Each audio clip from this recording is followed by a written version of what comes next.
Assalamualaikum warahmatullahi wabarakatuh.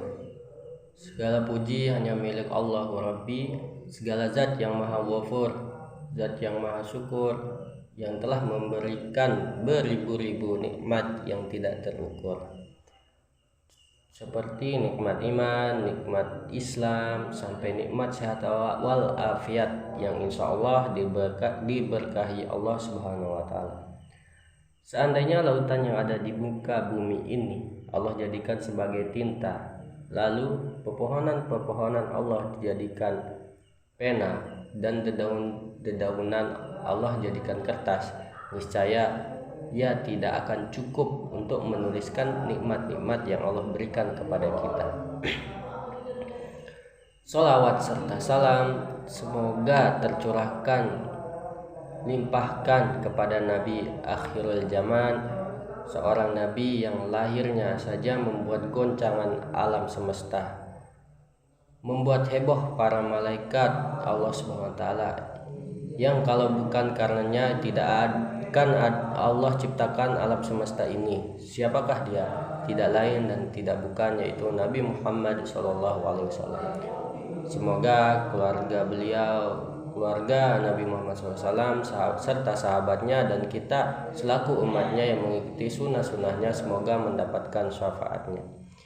Jadi di sini saya akan membahas tentang matematika dalam Islam dan Al-Quran.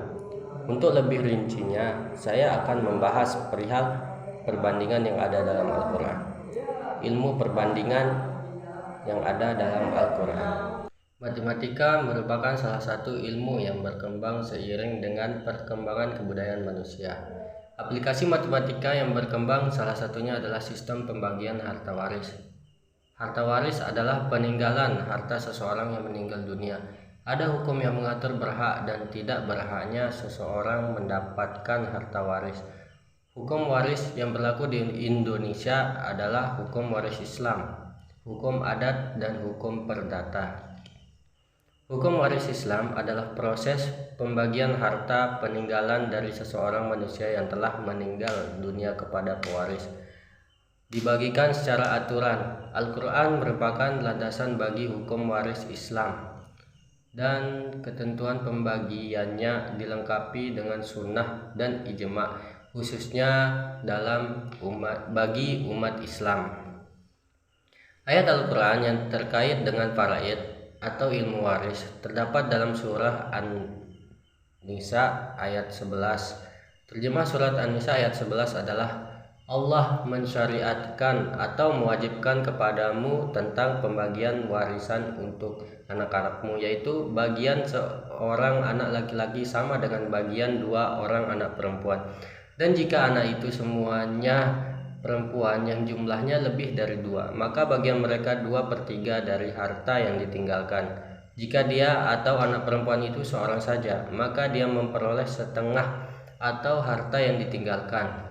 Dan untuk kedua ibu bapak, bagian masing-masing 1/6 dari harta yang ditinggalkan. Jika dia yang meninggal mempunyai anak, jika dia yang meninggal tidak mempunyai anak dan dia diwarisi oleh kedua ibu bapaknya saja, maka ibunya mendapatkan 1/3.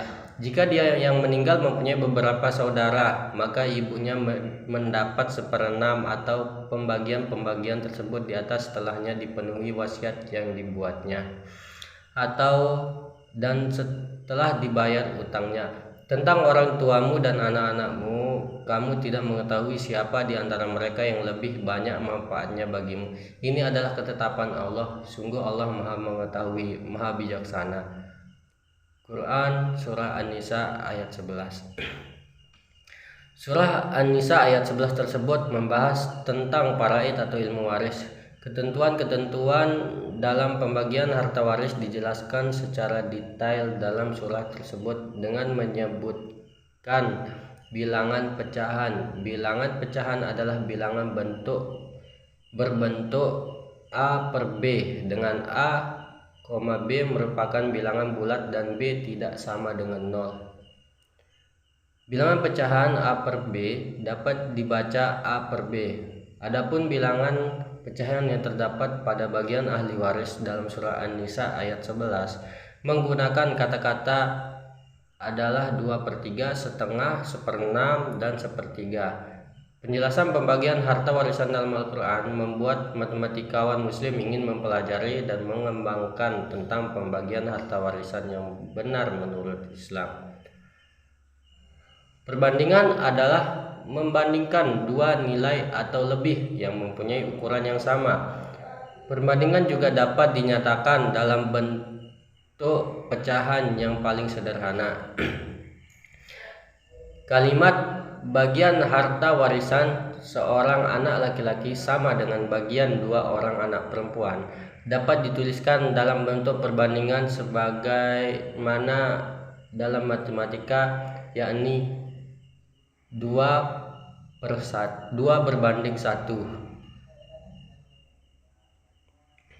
Konsep perbandingan juga terdapat dalam Al-Quran surah Al-Anfal ayat 65 dan 66 yang artinya, wahai Nabi Muhammad, korbankanlah semangat para mukmin untuk berperang.